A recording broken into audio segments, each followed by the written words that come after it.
শুনো শুনো গো সবে শুনো দিয়া মন নাট্যশাস্ত্রের আদি কথা করিব বর্ণন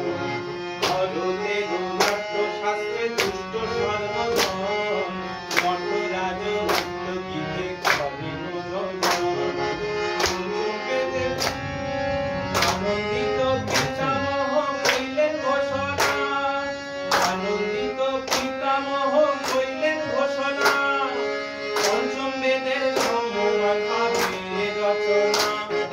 পঞ্চম বেদের সমমান পাবে রচনা পঞ্চম বেদের সমমান পাবে রচনা শুনো শুনো শুনো গো সবে শুনো দিয়া মন